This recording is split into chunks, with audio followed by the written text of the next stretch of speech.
The island of Sodor is surrounded by beautiful blue sea. It has fields of green and sandy yellow beaches. There are rivers, streams, and lots of trees where the birds sing. There are windmills and a coal mine, and docks where visitors to the island arrive. The island also has lots and lots of railway lines. Who's that puffing down the track? It's Thomas! Hello, Thomas. Hello, everybody. Welcome to the island of Sodor.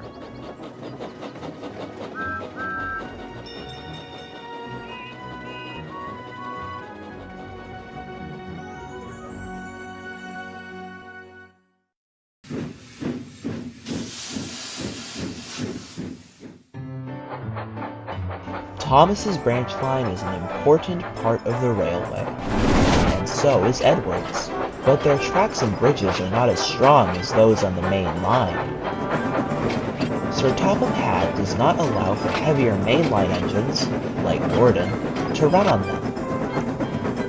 One day, Stanley was taking a train up to Great Waterton, and the way Gordon put it, you would have thought that Sir Topham Hatt had given this order for quite another reason. It's not fair.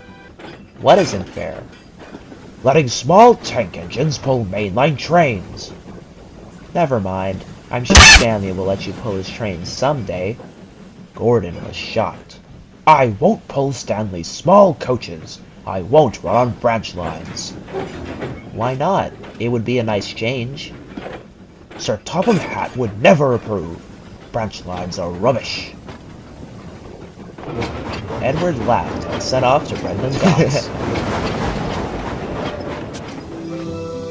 Every evening, Gordon and Edward would leave with their own train from Knapford Station. Gordon always went first with the express. 5 minutes later, Edward would always follow with his branch line train. Now I'll show that little Edward something, Gordon thought. But then there was trouble. A lady wearing a big green hat was saying goodbye to her friend. To Gordon, it looked like a waving flag. Off we go! Goodbye, little Edward! As Gordon started, he left behind luggage, his passengers, and the guard all standing on the platform. Everyone was very surprised and cross. Gordon was stopped at the junction, and he was sent back to the station, where Sir Topham Hatt was waiting. Gordon, you missed your path. Now you'll have to wait instead.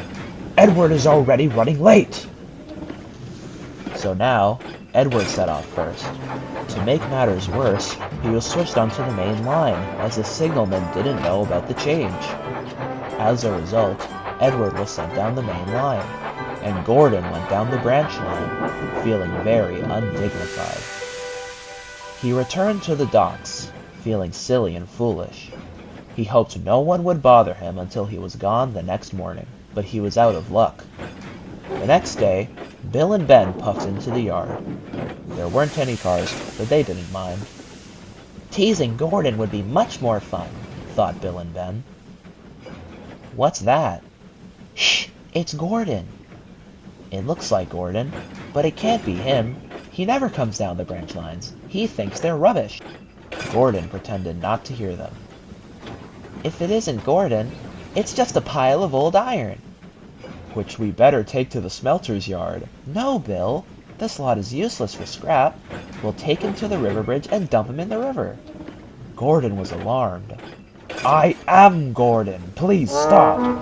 When Stanley arrived with the circus cars, Gordon thought he was his only chance to be saved. Stanley, my good friend, save me! Stanley took off like a rocket and chased the twins away. Bill and Ben scattered at once. Gordon believed his ways were magnificent. Those silly little engines! How do you do it? I guess I'm just bigger than them, I suppose. Stanley laughed. Gordon thought that Stanley saved his life, but Stanley knows that the twins were only teasing. Next time on the island of Sodor, a new diesel takes over James's duties, and he gives Gordon a run for his money. Find out what happens next time in James and the Super ED.